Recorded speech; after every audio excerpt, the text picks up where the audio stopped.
আমার ২২ বছরের কাজের লোক আমার ঘরেই ঘুমাত। তাকে আমি সবসময় সাধারণভাবেই দেখতাম। একদিন হঠাৎ সে আমার সামনে এসে বলল, ম্যাডাম, দয়া করে আমাকে ছোট চোখে দেখবেন না। সেই রাতে যখন আমি তার দিকে তাকালাম, আমি অবাক হয়ে গেলাম। রমেশ এখন আর আগের মতো যুবক নয়, বরং এক পরিপক্ব, পরিণত মানুষের মতো আচরণ করছিল। আমি তাকে অনেকক্ষণ ধরে ডাকছিলাম, কিন্তু কোনো সাড়া পাচ্ছিলাম না। তাকে খুঁজতে খুঁজতে তার ঘরে গেলাম। সেখানে গিয়ে দেখলাম রমেশ মাত্রই বাথরুম থেকে বের হয়েছে। তার গায়ে তখনও শার্ট ছিল না। প্রথমবারের মতো তাকে এমনভাবে দেখলাম। রমেশের শরীর ছিল শক্তপোক্ত, যেন কোনো যোদ্ধার মতো।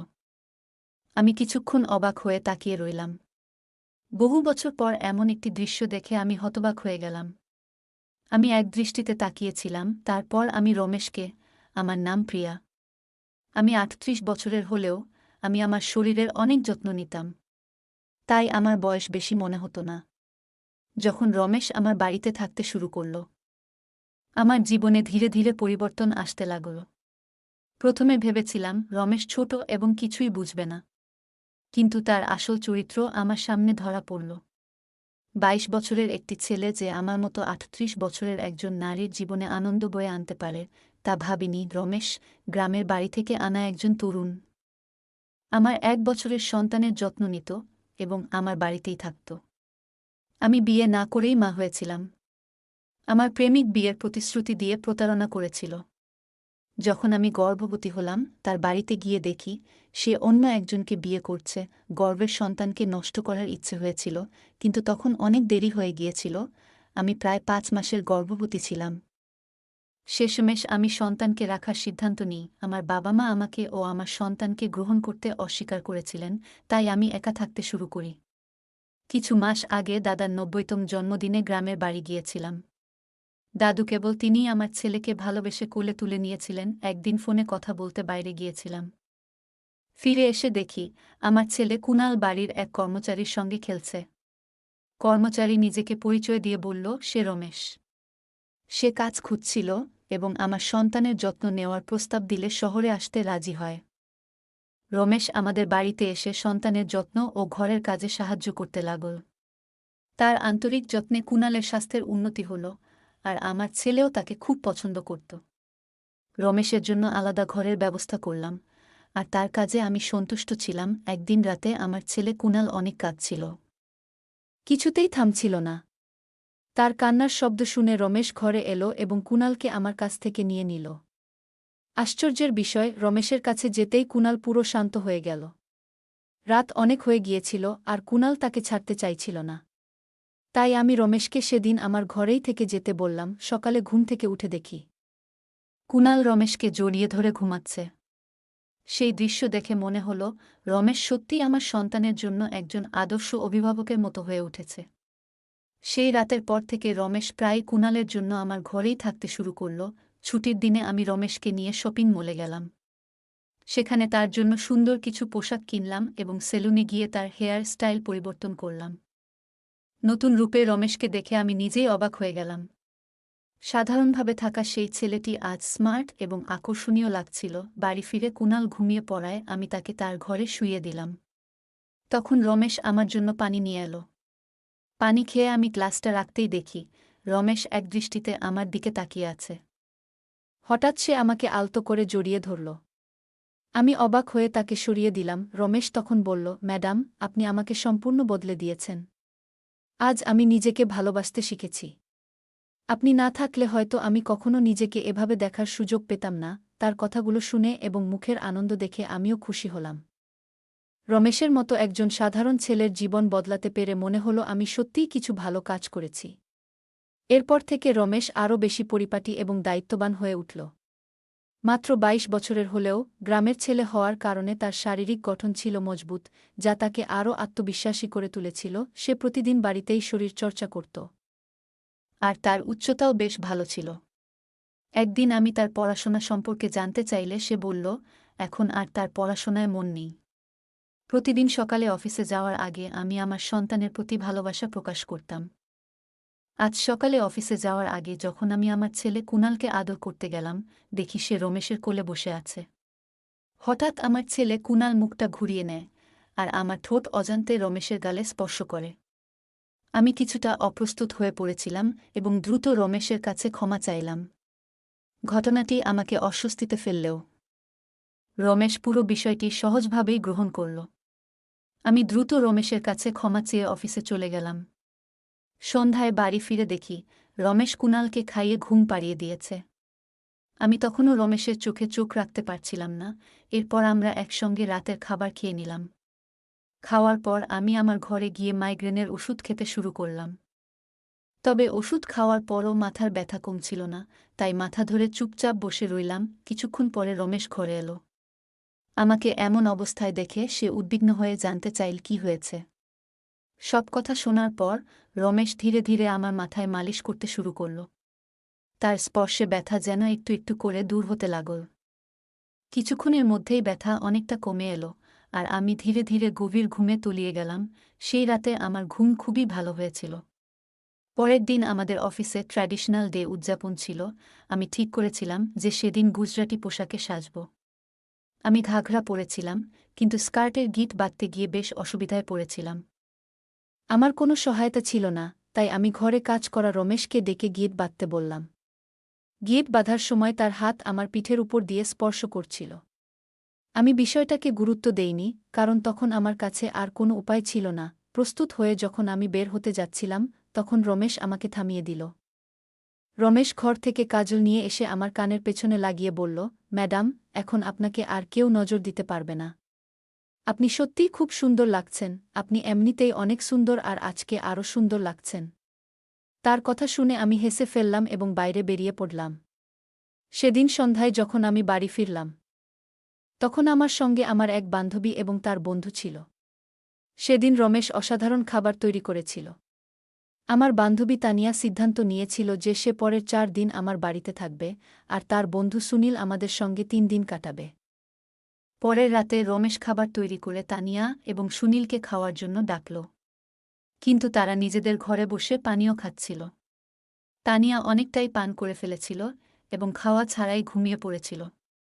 আর সুনীল এসে আমাদের সঙ্গে খাবার টেবিলে বসে খেতে শুরু করল। খাওয়ার সময় সুনীল হঠাৎ আমাকে উদ্দেশ্য করে বলল, প্রিয়া, তুমি তো তানিয়ার থেকেও সুন্দর। তার এই কথা শুনে রমেশ রাগী দৃষ্টিতে তাকাল এবং কিছু না বলেই খাওয়া শেষ করে নিজের ঘরে চলে গেল। সুনীল চলে যাওয়ার পর রমেশ আমার কাছে এসে বলল, ম্যাডাম, আপনার এই ধরনের বন্ধুরা আমার ভালো লাগছে না। তখন আমি তাকে ধমক দিয়ে বললাম, আমি তোকে পরিবারের সদস্যের মতো মনে করি। এর মানে এই নয় যে তুই আমার অতিথিদের নিয়ে কথা বলবি।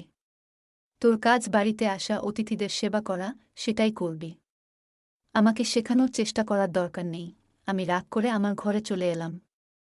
যদিও রমেশকে ধমক দিয়েছিলাম, তবুও সে আমার জন্য পানি নিয়ে এলো। আমি ওষুধ খেয়ে শুয়ে পড়লাম। সেদিন রমেশ আমার ঘরে ঘুমাতে আসেনি বলে মনে হচ্ছিল। কিন্তু সকালে ঘুম ভাঙতেই দেখি সে আমার পাশে শুয়ে আছে। ঘুম থেকে উঠতেই দেখি তানিয়া আমার সামনে দাঁড়িয়ে আছে, তার মুখে বিরক্তির ছাপ। রমেশকে ডাকা হলো, আর তার হাতে তানিয়ার ওড়নাটা বাঁধা ছিল। তানিয়া ক্ষুব্ধ কণ্ঠে বলল, তোমার এই গ্রাম্য কাজের লোকটা আমার বন্ধুর হাত ভেঙে দিয়েছে। রমেশ শান্তভাবে মাথা নেড়ে বলল, ম্যাডাম, আমি কিছুই করিনি। রাতে সুনীল সাহেব মদ্যপ অবস্থায় ছিলেন। সম্ভবত ভারসাম্য হারিয়ে পড়ে গিয়েছিলেন। আমি কেন তার উপর হাত তুলতে যাব? তানিয়ার আচরণ তখনও অস্বাভাবিক লাগছিল। রমেশ আমার হয়ে তাদের কাছে ক্ষমা চাইল। কিছুক্ষণ পর তানিয়া আর সুনীল রাগ করে সেখান থেকে চলে গেল। এরপর রমেশ আবার আমার কাছে ক্ষমা চাইতে শুরু করল। আমি জানতাম রমেশ কোনো ভুল করেনি। সেদিন আমি ছুটি নিয়েছিলাম, কারণ কয়েকদিন ধরে খুব ব্যস্ত ছিলাম। ভাবলাম আজ একটু নিজের জন্য সময় বের করব। সকালে নাশতা করার পর আমি আবার ঘুমিয়ে পড়লাম। আমার ছেলে কুনালও আমার সঙ্গে ঘুমিয়ে পড়েছিল। ঘুম থেকে উঠে মনে হলো 1 কাপ চা খুব দরকার। আমি রমেশকে ডেকে চা বানানোর জন্য বললাম। আমি তাকে অনেকক্ষণ ধরে ডাকছিলাম, কিন্তু তার কোনো সাড়া পাচ্ছিলাম না। তাকে খুঁজতে খুঁজতে আমি তার ঘরে গেলাম। সেখানে দেখলাম রমেশ মাত্রই স্নান সেরে বাথরুম থেকে বেরিয়ে এসেছে। তার গায়ে তখনও শার্ট ছিল না। আমি প্রথমবারের মতো তাকে এমনভাবে দেখলাম। রমেশের শরীর ছিল খুব শক্তিশালী, যেন কোনো যোদ্ধার মতো। আমি অবাক হয়ে তাকিয়ে রইলাম। বহু বছর পর আমি কোনো যুবককে এভাবে খালি শরীরে দেখলাম। আমি এক দৃষ্টিতে তাকিয়েছিলাম, আমার যেন হুঁশ ছিল না। এই মুহূর্তে রমেশ আমাকে ডাক দিল। তখন দেখি সে শার্ট পরে আমার সামনে দাঁড়িয়ে আছে, কিন্তু আমি তখনও তাকিয়ে আছি, যেন আমার মনোযোগ ছিল অন্য কোথাও। রমেশ আমার চোখের সামনে হাতের চুটকি বাজালো। আমি হুঁশে ফিরলাম। আমি তাকে বললাম, আমার জন্য 1 কাপ চা বানিয়ে দাও। আজকের দিনটা আমি নিজের জন্য একটু আলাদা করে রেখেছিলাম। দুপুরবেলা নিজের ঘরে আরাম করে বসে ত্বকের যত্ন নিতে শুরু করলাম। আমি তখন শর্টস আর গাউন পরেছিলাম এবং নিজের পায়ের ওয়াক্সিং করছিলাম। ওয়াক্সিং করার সময় হঠাৎ একটু বেশি গরম ওয়াক্স পায়ে পড়ে যায়, যার ফলে আমার পায়ের ত্বক পুড়ে যায়। ব্যথার তীব্রতায় আমার মুখ দিয়ে শব্দ বেরিয়ে গেল। সেই শব্দ শুনে রমেশ দ্রুত ঘরে এসে হাজির হল। সে এসে খুব সাবধানে পুড়ে যাওয়া অংশ থেকে গরম ওয়াক্স সরিয়ে দেয় এবং সেখানে ক্রিম লাগিয়ে দেয়। তার সাহায্য পায়ে স্বস্তি এনে দিল, যদিও তার স্পর্শ আমাকে খানিকটা অস্বস্তিতে ফেলেছিল। এরপর আমরা দুজনে মিলে ঘরের কিছু ছোটখাটো কাজ করতে থাকলাম। কিন্তু আমার মধ্যে একটা অদ্ভুত অনুভূতি তৈরি হচ্ছিল, যা ভাষায় বোঝানো কঠিন। হঠাৎ রমেশের চোখ আমার দিকে পড়ল। ব্যথার কারণে আমি আবার একটু কুঁকিয়ে উঠলাম। রমেশ চিন্তিত মুখে বলল, ম্যাডাম, আপনি বিশ্রাম নিন। যা যা দরকার আমাকে বলুন, আমি সব ঠিক করে দেব।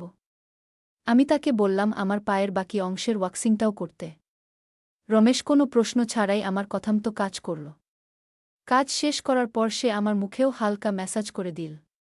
তার স্পর্শে আমি আরাম পেলাম, আর দিনটি অনেক শান্তিপূর্ণ মনে হল। রমেশের কাজে নিখুঁততার কোনো ঘাটতি ছিল না। সে যেন সবকিছু সহজেই সামলে নিতে পারত।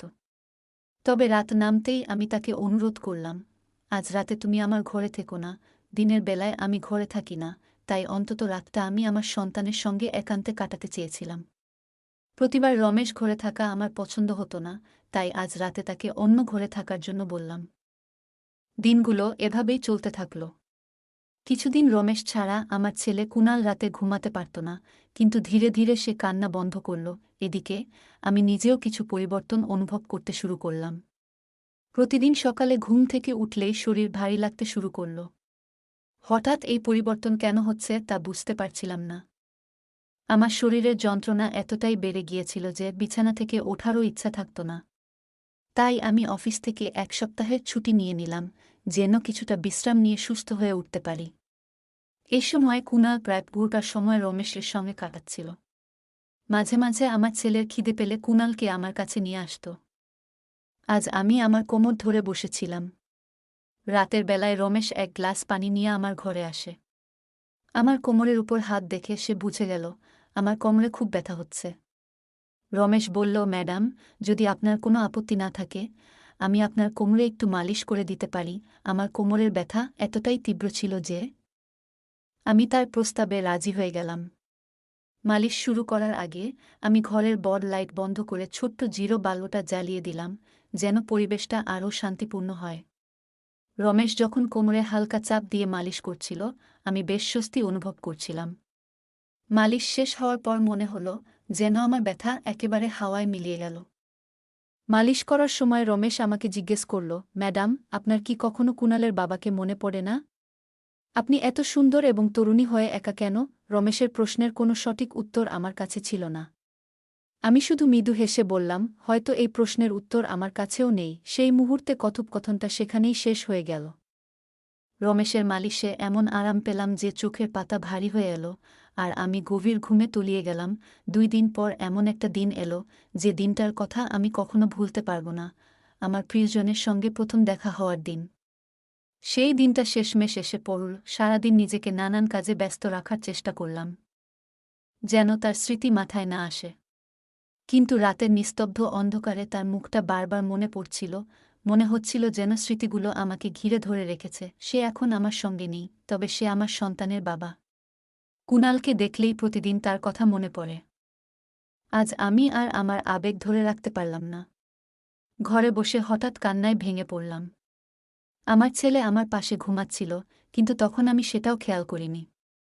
আজ এমনকি আমি আমার ওষুধও খেতে ভুলে গিয়েছিলাম। রাতে রমেশ 1 গ্লাস পানি নিয়ে আমার ঘরে ঢুকল। আমাকে কাঁদতে দেখে সে আমাকে পানি পান করাল। আমি কিছুটা স্থির হলে সে আমাকে ওষুধ দিল। আমার কান্নার আওয়াজ শুনে আমার ছেলে কুনাল কিছুটা নড়াচড়া করতে লাগল। তখন রমেশ আমাকে নিজের ঘরে নিয়ে গেল। সেখানে গিয়ে আমি নিজের আবেগ সামলাতে না পেরে হঠাৎ রমেশকে জড়িয়ে ধরলাম। আমার অনুভূতিগুলো যেন বসেছিল না। আমার দুঃখের কারণ শুনে রমেশ নীরবে আমার চোখের জল মুছে দিল।